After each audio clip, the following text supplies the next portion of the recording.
বিসমিল্লাহির রহমানির রহিম। সভাপতি, সহকর্মীবৃন্দ, দেশ ও বিদেশ থেকে আগত সম্মানিত অতিথিবৃন্দ, উপস্থিত ভদ্রমহিলা ও মহোদয়গণ, আসসালামু আলাইকুম, শুভ সকাল। Bangladesh institute of international and strategic studies BIISS এবং ভারতের অবজারভার রিসার্চ ফাউন্ডেশন ORF আয়োজিত ঢাকা গ্লোবাল ডায়ালগ 2019-এর উদ্বোধন অনুষ্ঠানে যারা উপস্থিত সকলকে আমি আমার আন্তরিক শুভেচ্ছা জানাচ্ছি। এশীয় প্রশান্ত মহাসাগরীয় অঞ্চলের দেশগুলোর আর্থসামাজিক উন্নয়ন এবং নিরাপত্তা ও শান্তি বজায় রাখার ক্ষেত্রে এই ডায়ালগ গুরুত্বপূর্ণ ভূমিকা রাখবে বলে আমি আশা করি। আমি গভীর শ্রদ্ধার সাথে স্মরণ করছি সর্বকালের সর্বশ্রেষ্ঠ বাঙালি জাতির পিতা বঙ্গবন্ধু শেখ মুজিবুর রহমানকে। আমি শ্রদ্ধা জানাই 30 লক্ষ শহীদের প্রতি, 2 লক্ষ মা বোনের প্রতি। শ্রদ্ধা জানাই আমাদের মহান মুক্তিযুদ্ধে ভারতবাসী আমাদের পাশে দাঁড়িয়েছিলেন এবং ভারতের সেনাবাহিনীও তখন জীবন দিয়েছিল, রক্ত দিয়েছিল আমাদের এই স্বাধীনতা সংগ্রামে। তাদের প্রতি আমি আমার শ্রদ্ধা জানাই।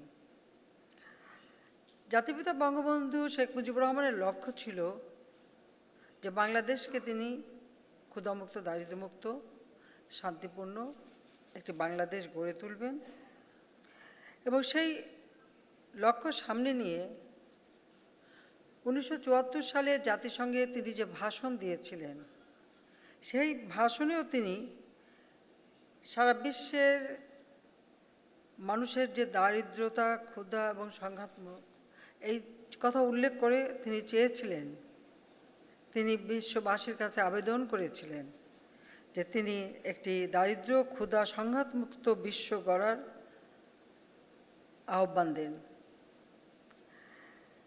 মানব কল্যাণে স্বার্থে বিশ্ব শান্তি ও নিরাপত্তার উপর তিনি বিশেষ জোর দিয়েছিলেন, কারণ শান্তি ও নিরাপত্তা ছাড়া কখনো কোনো দেশ উন্নত হতে পারে না।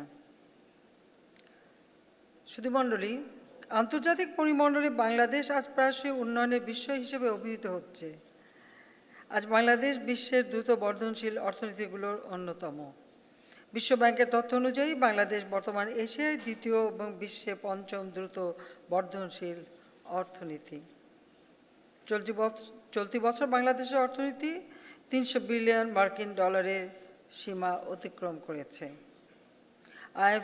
IMF এর হিসেব অনুযায়ী PPPর ভিত্তিতে বাংলাদেশের মোট দেশজ উৎপাদন সারা বিশ্বে 30তম। ইতিমধ্যে বাংলাদেশ স্বল্পোন্নত দেশ থেকে উন্নয়নশীল দেশে উন্নীত হয়েছে। এই স্বীকৃতি আমাদেরকে ধরে রাখতে হবে।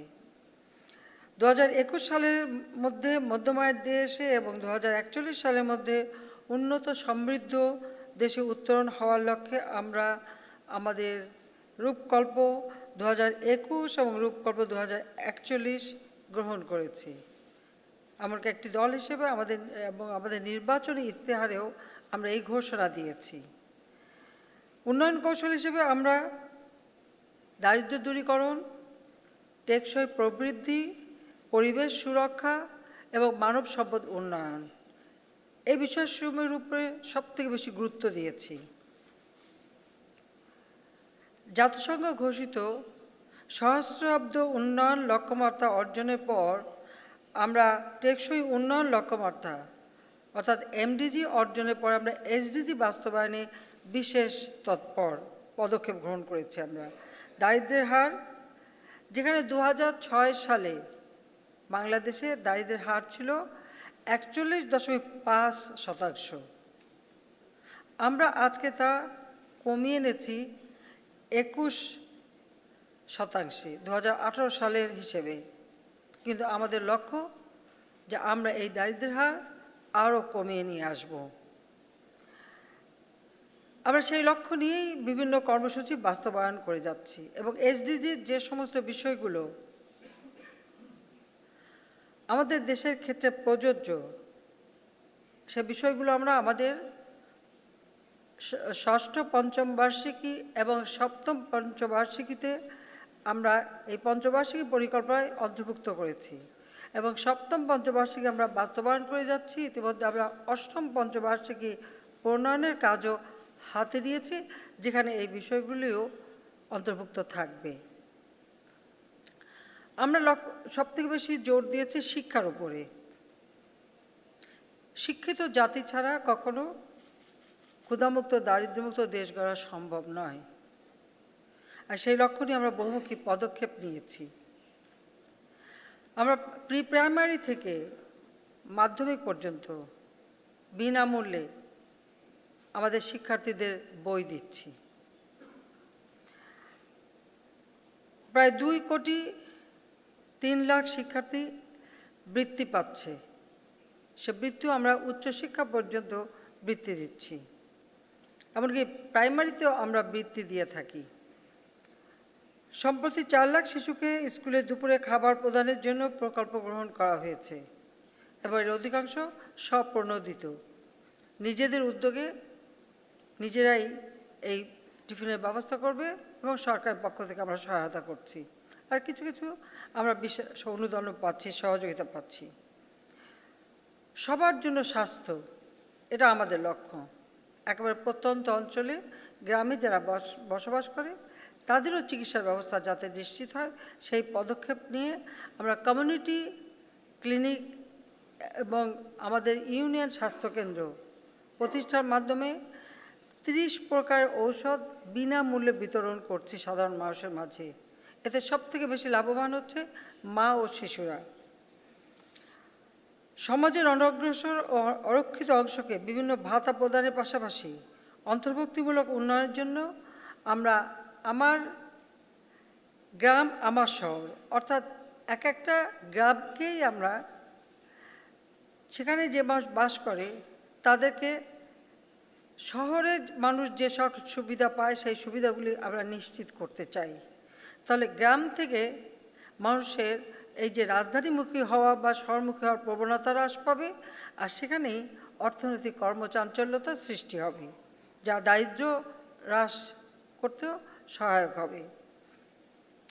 আমরা প্রকল্প নিয়েছি আমাদের যারা গ্রামে বাস করে তাদের অব্যবহৃত যে জমি, সেগুলি যেন অব্যবহৃত না থাকে সেদিকে লক্ষ্য রেখে আমরা উৎসাহিত করছি প্রতিটি পরিবার যাদের একটু জমি পড়ে আছে, পতিত জমি আছে, তাদেরকে বা আমাদের বিশেষ করে পরিবারের মেয়েরা তাদের কিছু কর্মসংস্থান সৃষ্টি করবার জন্য আমার বাড়ি আমার খামার, অর্থাৎ এক একটা বাড়ি এক একটা খামারে উন্নীত হবে, আর তাদের উৎপাদিত পণ্য কোঅপারেটিভের মাধ্যমে তারা যাতে বাজারজাত করতে পারে সে ব্যবস্থাও আমরা করে দিচ্ছি। বাংলাদেশের প্রায় 94% মানুষ এখন বিদ্যুৎ পাচ্ছে। আমরা এই বিদ্যুৎ সুবিধা পৌঁছে দিচ্ছি, অবকাঠামোগত উন্নয়ন করছি। আর তাছাড়া ডিজিটাল বাংলাদেশ আমরা ঘোষণা দিয়েছিলাম, আজকে প্রকৃতপক্ষে ডিজিটাল বাংলাদেশ আমরা প্রায় প্রতিষ্ঠিত করেছি। আমাদের দেশে ইন্টারনেট ব্যবহারকারীর সংখ্যা এখন 9 কোটিতে উন্নীত হয়েছে। সারা দেশে 5,800টি ডিজিটাল সেন্টার গড়ে তোলা হয়েছে।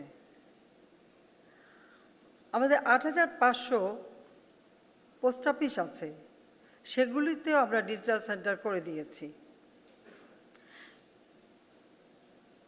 ইতিমধ্যে আমরা বঙ্গবন্ধু স্যাটেলাইট 1 উৎক্ষেপণ করেছি, যা প্রত্যন্ত অঞ্চলেও মানুষ সেবা পাবে। উপস্থিত সুধীবৃন্দ, জলবায়ু পরিবর্তনে আসলে বাংলাদেশের কোনো ভূমিকা নেই। আমাদের প্রতিটি প্রজেক্ট যখন আমরা নেই তখন আমরা পরিবেশ রক্ষার দিকে বিশেষভাবে দৃষ্টি দিয়ে থাকি, কিন্তু দুর্ভাগ্যের বিষয় হলো জলবায়ু পরিবর্তনের ফলে ক্ষতিগ্রস্ত দেশ হিসেবে আমরা অন্যতম, আমরা সবথেকে বেশি ক্ষতিগ্রস্ত হতে যাচ্ছি। আমাদের দেশ এমনিতেই প্রাকৃতিক দুর্যোগের দেশ। মাত্র 2 দিন আগেই আপনারা দেখেছেন যে বিরাট এক ঘূর্ণিঝড় আমাদেরকে আক্রমণ করতে এসেছিল। তো তো এরকম প্রতিনিয়ত আমাদের মোকাবেলা করতে হয়। তবে দুর্যোগ মোকাবেলায় আমরা এখন যথেষ্ট সচেতন এবং দুর্যোগকালীন সময় কি কি করতে হবে সে বিষয়ে আমরা যথাযথ পদক্ষেপ নিয়ে থাকি। আর প্রাকৃতিক পরিবেশ রক্ষার জন্য আমরা বিভিন্ন কর্মসূচিও বাস্তবায়ন করে যাচ্ছি এবং আমরা আমাদের নিজস্ব অর্থায়নে ট্রাস্ট ফান্ড গঠন করে তার মাধ্যমে আমরা আমাদের অ্যাডাপ্টেশন এবং মিটিগেশন কর্মসূচি আমরা বাস্তবায়ন করে যাচ্ছি। কারণ আমাদের সবসময় বন্যা, খরা, নদী ভাঙন এবং বিভিন্ন প্রাকৃতিক দুর্যোগ মোকাবেলা করতেই হয়, এটা করতে হবে। কাজে এটা মোকাবেলা আমরা কিভাবে করব সেই কর্মসূচি আমরা নিজেরা নিয়েই আমরা বাস্তবায়ন করে যাচ্ছি।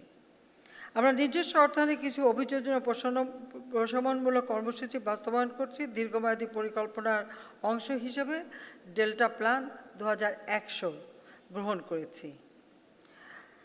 এই পরিকল্পনার লক্ষ্য হচ্ছে, যেহেতু বাংলাদেশ একটি বদ্বীপ, কাজে আমাদের একদিকে পানি সম্পদের সুষ্ঠু যথাযথ ব্যবহার করার মাধ্যমে আমরা আমাদের এই বদ্বীপ অঞ্চলের মানুষের খাদ্য নিরাপত্তা, নিরাপদ পানির নিশ্চয়তা এবং দুর্যোগ ব্যবস্থাপনার এর জন্য একটা টেকসই উন্নয়ন ব্যবস্থা আমরা পরিকল্পনা বাস্তবায়নের কাজ ইতিমধ্যে শুরু করেছি।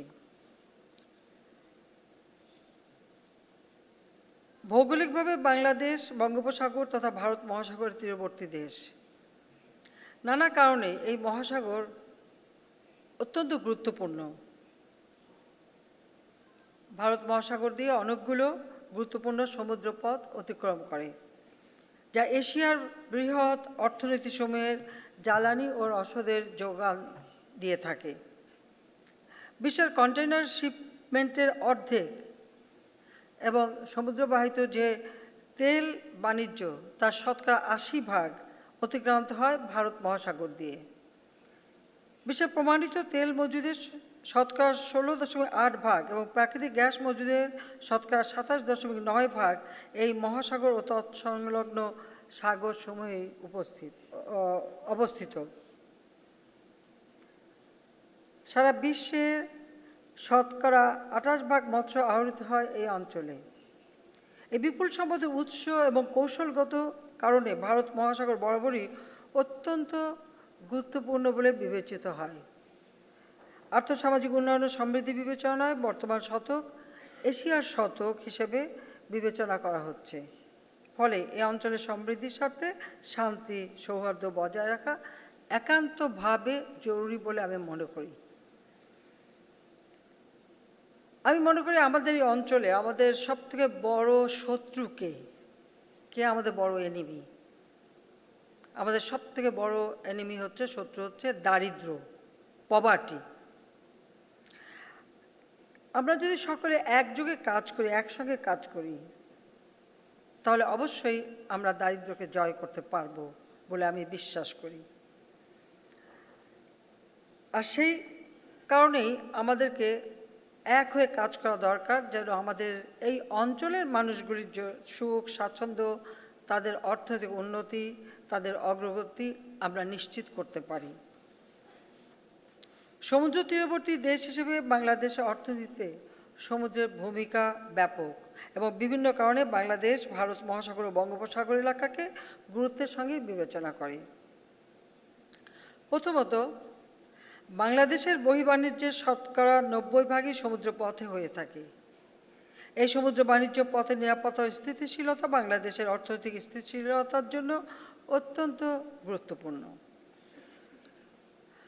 দ্বিতীয়ত, ভারত ও মিয়ানমারের সঙ্গে আমাদের যে সমুদ্র সীমা সমস্যা ছিল সেটা আমরা নিষ্পত্তি করেছি, যার ফলে একটা বিশাল সমুদ্র সীমা আমরা অর্জন করেছি এবং এখানে প্রায় 1,18,813 বর্গ কিলোমিটার এলাকা আর 200 নটিক্যাল মাইল অর্থনৈতিক অঞ্চল সহ এই বিশাল সমুদ্র সীমায় যে সম্পদ রয়েছে সেই সম্পদ বাংলাদেশের অর্থনীতিতে বিরাট অবদান রাখতে পারে। দেশের অর্থনৈতিক উন্নয়নে এই সম্পদের সদ্ব্যবহার অনেকাংশে নির্ভর করে এই অঞ্চলের একটা স্থিতিশীলতা, অর্থাৎ অঞ্চলে যদি শান্তিপূর্ণ স্থিতিশীল অবস্থা বিরাজমান হয়, তাহলেই এই সম্পদ আমরা আমাদের আর্থসামাজিক উন্নয়নের কাজে ব্যবহার করতে পারি। দ্বিতীয়ত, গ্যাস ছাড়াও ভারত মহাসাগর ও তৎসংলগ্ন এলাকার বিপুল পরিমাণ মৎস্য, খনিজ ও অন্যান্য সম্পদ আছে।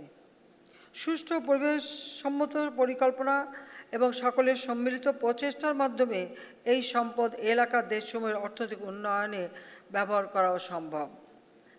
একটি হিসাবে দেখা গেছে, বাংলাদেশ তার সমগ্র ভূখণ্ডে যে পরিমাণ সম্পদ উৎপাদন করে তার প্রায় সমপরিমাণ সম্পদ বাংলাদেশের সমুদ্র সীমার মধ্য থেকে আহরণ করা সম্ভব। সুধীবৃন্দ, শুধু বাংলাদেশ নয়, ভারত মহাসাগরকে ঘিরে মোট 40টি উন্নয়নশীল দেশের অবস্থান। সেখানে বাস করে বিশ্বের জনসংখ্যার 35%। বঙ্গোপসাগরকে ঘিরে আছে 6টি দেশ, আরও কয়েকটি দেশ যেমন নেপাল, ভুটান, মালদ্বীপ, মালয়েশিয়া, সিঙ্গাপুর যদিও বঙ্গোপসাগরের তীরে অবস্থিত নয়, তবুও তাদের অর্থনীতিতে বঙ্গোপসাগরের গুরুত্বপূর্ণ অবদান রয়েছে, ভূমিকা রয়েছে।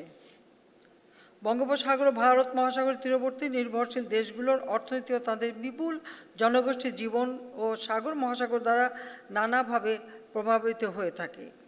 এই সাগর ও মহাসাগরের সম্পদ, পরিবেশ, বাস্তুসংস্থান সরাসরি প্রভাবিত করে এই দেশগুলোর অর্থনীতি ও নিরাপত্তাকে।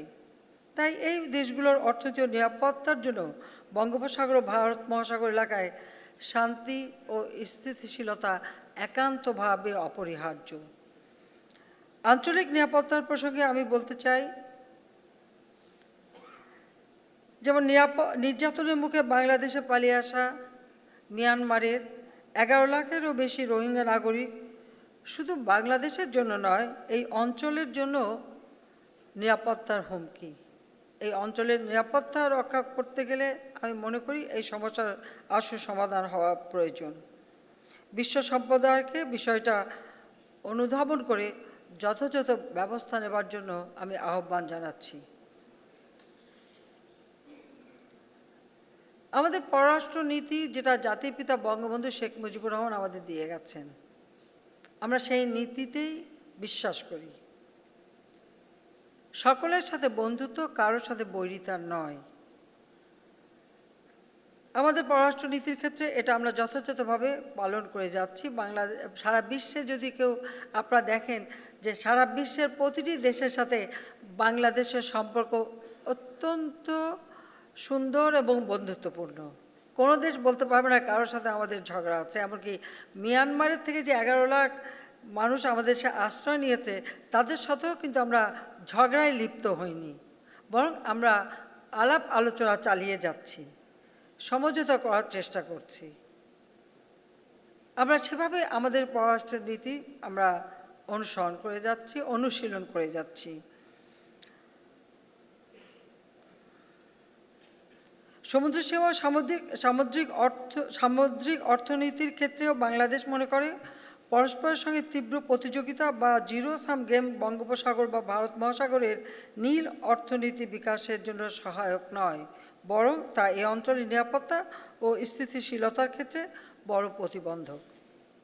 আমি আরও মনে করি সমুদ্র সম্পদের টেকসই ব্যবহার ও এর মাধ্যমে সুনীল অর্থনীতির টেকসই উন্নয়নের জন্য সমুদ্র তীরবর্তী দেশগুলোর মধ্যে সহায়তাপূর্ণ, সৌহার্দ্যপূর্ণ, মর্যাদাপূর্ণ ও সমতাপূর্ণ সম্পর্ক অপরিহার্য।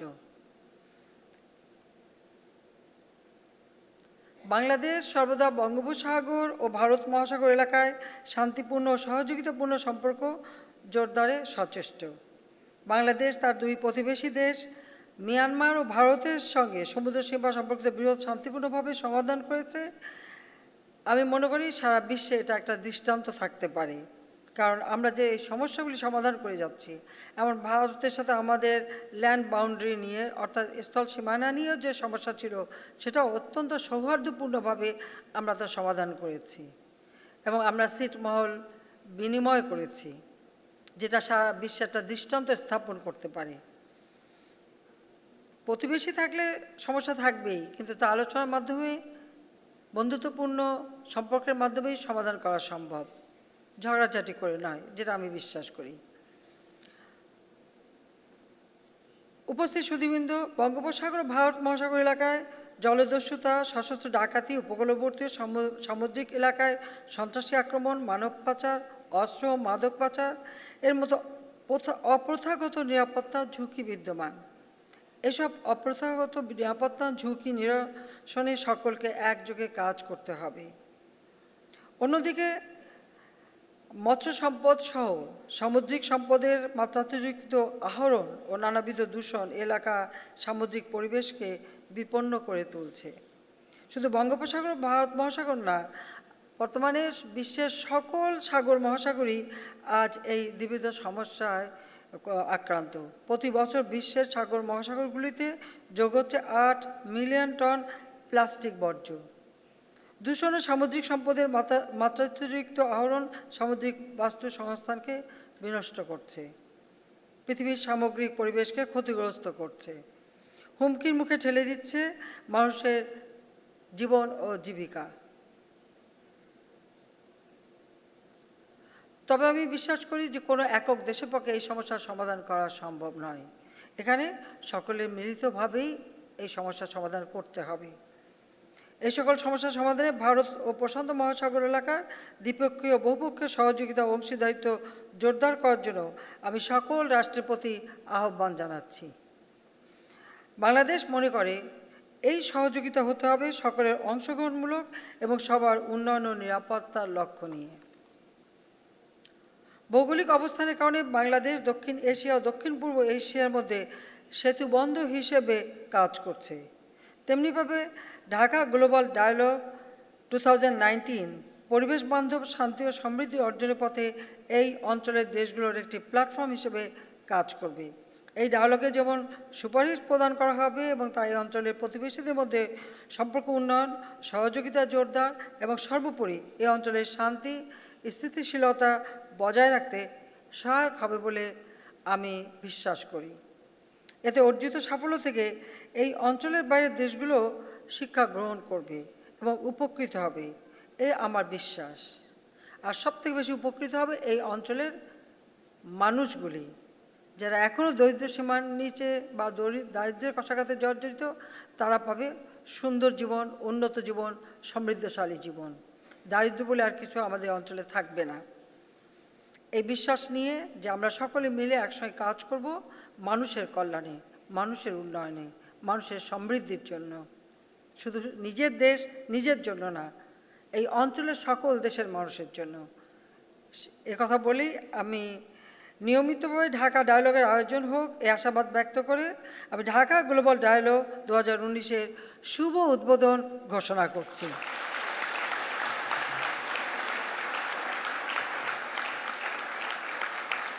আপনাদের সবাইকে ধন্যবাদ।